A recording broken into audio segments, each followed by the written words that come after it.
മറ്റു കാര്യങ്ങളും ഇവർക്ക് അറിയാൻ സാധിക്കുന്നില്ല. അതുകൊണ്ട് വീട്ടമ്മമാരാണ് ഏറ്റവും കൂടുതൽ ഇപ്പം തട്ടിപ്പിന് ഇരയായിക്കൊണ്ടിരിക്കുന്നത്. ഏറ്റവും കൂടുതൽ വീട്ടമ്മമാര് വീട്ടിലെ ജോലിയില്ലാതെ മറ്റു കാര്യങ്ങളൊന്നുമില്ല, അവർ വീട്ടിലെ കാര്യങ്ങളൊക്കെ നോക്കിയിട്ടിരിക്കുന്ന സമയത്താണ് മൊബൈലിൽ പലതരത്തിലുള്ള പരസ്യങ്ങൾ കാണുകയും അതിൽ വെറുതെ ഓരോ ലിങ്കുകൾ വരും. നിങ്ങൾക്ക് എല്ലാം അറിയാൻ പറ്റും. ഓരോ ലിങ്കുകൾ വരും, അതിൽ ക്ലിക്ക് ചെയ്യും. അതിൽ ചില ഓപ്ഷൻസ് അവർ ചോദിക്കുന്നുണ്ട്. ഒരു ഉദാഹരണം ഞാൻ പറഞ്ഞുതരാം. ഇപ്പം ഗിഫ്റ്റ് അയക്കുന്നു എന്ന് പറഞ്ഞിട്ടുള്ള ഒരു സ്കാമുണ്ട്. അപ്പോൾ അതിൽ വരുമ്പോൾ തന്നെ അവർ പല പല കാര്യങ്ങൾ ചോദിക്കുന്നുണ്ട്. അതുപോലെ ലോൺ ആപ്ലിക്കേഷനിലാണ് അവർ ഓപ്ഷൻസ് ചോദിക്കുന്നത്. അപ്പോൾ നമുക്ക് പെട്ടെന്ന് ലോൺ എടുക്കാം. ബാങ്കിൽ പോയി കഴിഞ്ഞാൽ ക്യൂ നിൽക്കണം, പിന്നെ അതിന് ഫോർമാലിറ്റീസ് ഉണ്ട്. ഇത് നേരത്തെ പറഞ്ഞ കണക്ക് വിരൽത്തുമ്പിലാണ് നമുക്ക് ലോൺ കിട്ടുന്നത്. അവർ ഒരു ലിങ്ക് ഇതിൽ വരും, നിങ്ങൾക്ക് എത്ര രൂപ ലോൺ വേണം, നമ്മൾ ആ ലിങ്കിൽ ക്ലിക്ക് ചെയ്യുന്നു. അപ്പോൾ 1-2 ഓപ്ഷൻസ് ചോദിച്ചിട്ട് എൻ്റെ താഴെ ചെറിയ കോളത്തിൽ ആലവുന്നോ അല്ലെങ്കിൽ ഓക്കെ എന്ന് അടിച്ചിട്ടുള്ള 1-2 വരും. അതിലും നമ്മൾ ഓക്കെ കൊടുക്കുന്നു, നമ്മളതെല്ലാം സമ്മതിക്കുന്നു. അതായത് നമ്മുടെ അക്കൗണ്ടിലേക്ക് 2500-3000 രൂപ വരുന്നു. സന്തോഷമായി. 6ാമത്തെ ദിവസം തിരിച്ചടയ്ക്കണം. 2500 രൂപ 6ാമത്തെ ദിവസം ആകുമ്പോൾ 5000-6000 രൂപ തിരിച്ചടയ്ക്കാൻ പറഞ്ഞിട്ട് അവർ വിളിക്കും. നമ്മൾ എടുത്തിട്ടില്ല എന്ന് പറയാൻ പറ്റില്ല. അപ്പം അത് കഴിഞ്ഞ് നമ്മൾ പൈസ അടയ്ക്കുന്നു.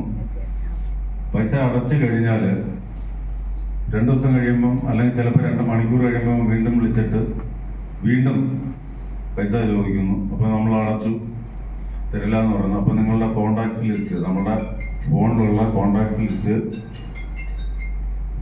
നമുക്ക് തന്നെ അയച്ചു തരും. എന്നിട്ട് പറയും ഈ കോണ്ടാക്ട്സിലെല്ലാം നമ്മൾ ഈ മെസ്സേജ് പാസ് ചെയ്യും.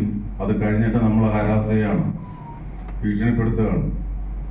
അത് കഴിഞ്ഞ് ഈ 1-2 പ്രാവശ്യം ആകുമ്പോൾ നമ്മൾ തന്നെ മൊബൈലൊക്കെ സ്വിച്ച് ഓഫ് ചെയ്ത് വെച്ച് സ്വസ്ഥമായി ഇനി ശല്യം ഉണ്ടാവില്ലെന്ന് പറയുമ്പോഴായിരിക്കും നമ്മളുടെ അടുത്ത ബന്ധുക്കൾക്കോ അല്ലെങ്കിൽ അയൽവാസികൾക്കോ കൂട്ടുകാർക്കോ ഈ മെസ്സേജ് നമ്മളുടെ ഫോട്ടോയും വെച്ചിട്ട് മോർഫ് ചെയ്ത് നമ്മളുടെ ഫോൺ നമ്പറും വെച്ചിട്ട് അവർക്ക് ഈ മെസ്സേജ് ചെയ്യും. അപ്പോൾ അവർ വിളിച്ച് പറയുമ്പോഴാണ് ഇങ്ങനെ ഒരു അപകടം പറ്റിയത്, നമ്മൾ ശരിക്കും പരിഭ്രാന്തരാകുന്ന ഒരു സ്ഥിതി ഉണ്ടാകുന്നത്. അന്നേരമാണ് നമ്മൾ ആലോചിക്കുന്നത് നമ്മളുടെ കോണ്ടാക്ട്സ് അവർക്ക് എങ്ങനെ കിട്ടിയെന്ന്.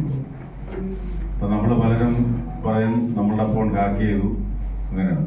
പക്ഷെ അവർ ആദ്യമേ ഞാൻ പറഞ്ഞു ഓക്കെ അല്ലെ അലോ എന്നുള്ള 2 ഓപ്ഷൻസ് ചോദിക്കും. ആദ്യത്തെ ഒരു ഓപ്ഷൻ അവർ ചോദിക്കുന്ന നിങ്ങളുടെ ഫോണിലുള്ള കോണ്ടാക്ട്സ് ഷെയർ ചെയ്യട്ടോ എന്നാണ്. അവർ തരുന്ന ലിങ്ക് നമ്മൾ ഓപ്പൺ ചെയ്ത് കഴിഞ്ഞാൽ ഈ കോണ്ടാക്ട്സ് ഷെയർ ചെയ്യാനുള്ള ഒരു ഓപ്ഷൻ അവർക്ക് കിട്ടും.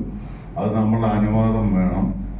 നിങ്ങളുടെ കോണ്ടാക്ട്സ് ഷെയർ ചെയ്യട്ടോ എന്ന് ചോദിക്കുമ്പം നമ്മൾ ആ മെസ്സേജ് എന്താണെന്നുള്ളത് വായിച്ചു നോക്കാതെ ലോൺ കിട്ടാനുള്ള ഒരു വ്യഗ്രതയിൽ അതിൽ നമ്മൾ ഓക്കെ കൊടുക്കും. നമ്മളുടെ കോണ്ടാക്ട്സ് അവർ ഷെയർ ചെയ്യും. അത് കഴിഞ്ഞിട്ട് അടുത്തൊരു ഓപ്ഷൻ ചോദിക്കും നിങ്ങളുടെ ഗാലറി ഷെയർ ചെയ്യട്ടോ. ഗാലറി ഷെയർ ചെയ്യട്ടോ എന്ന് ചോദിക്കും. അതിലും നമ്മൾ ഓക്കെ കൊടുക്കും. അപ്പോൾ നമ്മളുടെ ഫോട്ടോസ്, നമ്മളുടെ ബന്ധുക്കളുടെ ഫോട്ടോസ്, സുഹൃത്തുക്കളുടെ ഫോട്ടോസ്, അച്ഛൻ്റെ അമ്മയുടെ അല്ലെങ്കിൽ മക്കളുടെ അങ്ങനെയുള്ള ആൾക്കാരുടെയൊക്കെ ഫോട്ടോസ് ഉൾപ്പെടെ അവർ ഷെയർ ചെയ്തത്.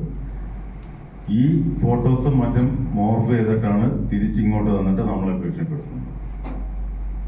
അപ്പോൾ ഇത് വളരെ ഗുരുതരമായൊരു പ്രശ്നമാണ്. ഇപ്പം 2-3 സ്ഥലങ്ങളിൽ സൂയിസൈഡുകളൊക്കെ നടന്നു. ഈ ലോണിൽ ചെന്ന് പെട്ടുപോയാൽ ഇതിൽ നിന്ന് കൃത്യമായി നമ്മൾ ആ ലോൺ എടുത്തില്ലെങ്കിൽ പോലും ആ ലിങ്കിൽ നമ്മൾ കയറി ഈ ഓപ്ഷൻസ് കൊടുത്തു കഴിഞ്ഞാൽ അവർ ഹരാസ് ചെയ്യും, പൈസ ചോദിക്കും. കൊടുക്കാതിരുന്നാൽ എന്തിനെ നേരിടാനുള്ള ധൈര്യം ഉണ്ടെങ്കിൽ ഒരു 10 ദിവസം ശല്യമുണ്ട്, അതുകൊണ്ട് നിർത്തുപോയി. നമ്മളുടെ കയ്യിൽ നിന്ന് കാശ് കിട്ടില്ല എന്ന് കണ്ടു കഴിഞ്ഞാൽ പിന്നെ അവർ ചിലപ്പോൾ 1 വർഷമൊക്കെ കഴിഞ്ഞ് അല്ലെങ്കിൽ 6 മാസമൊക്കെ കഴിഞ്ഞിട്ട് ഒന്നുകൂടെ ഒന്ന് ട്രൈ ചെയ്ത് നോക്കുക. ഇതുപോലുള്ള ഒരുപാട് നിരവധി സ്കാമുകൾ നടക്കുന്നുണ്ട്.